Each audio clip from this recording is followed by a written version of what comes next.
Victorian women are often remembered for their long gowns, lace collars, and strict manners. But one of the most fascinating and often overlooked parts of their culture was their hair, behind the polished portraits and sepia photographs. Historians have uncovered surprising secrets about the hairstyles that shaped the Victorian era. In the 1800s, a woman's hair was not just about beauty. It was tied to social class, morality, and even personal identity. Long, healthy hair was considered a woman's crowning glory. In fact, some believed that hair held spiritual power. Cutting it short was rare, and sometimes even scandalous. Many women grew their hair so long that it reached their waists or even their ankles. They would braid it, coil it, and arrange it into elaborate shapes. But here's the secret: the styles were often impossible to achieve with natural hair alone.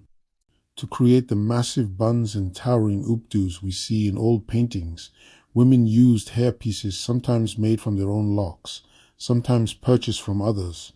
There was even a booming market for human hair, sold through catalogs and shops. Another hidden detail was the use of hair rats. Despite the name, these weren't real animals. They were small pads of hair, often made from the woman's own shed strands collected from her brush. These pads were placed under natural hair to add volume and shape.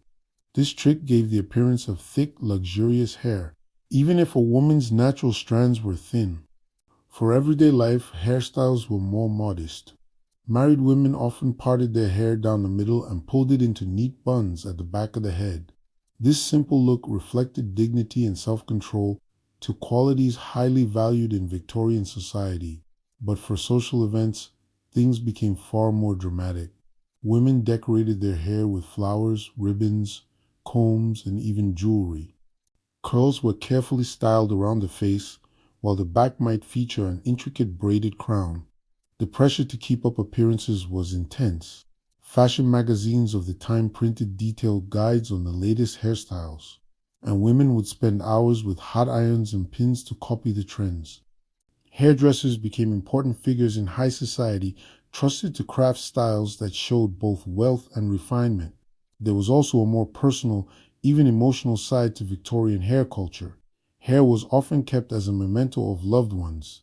Locks were braided into jewelry, sewn into lockets, or woven into decorative wreaths displayed in the home.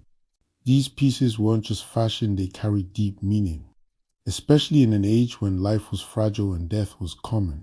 By the late Victorian era, hairstyles grew even more elaborate. The Gibson girl look, with its voluminous pompadour, became a symbol of modern womanhood. Again, hidden supports, hairpieces, and clever tricks made the look possible. What seemed like effortless beauty often took hours of careful work behind the scenes. So, while photographs from the period may give us an image of strict and simple elegance, the truth is more complex. Victorian women's hair was a world of hidden tools, secret tricks, and meaningful symbolism. It was about beauty, yes, but also about identity, status, and memory. If you enjoyed this, don't forget to like, comment, and subscribe for more ancient mysteries.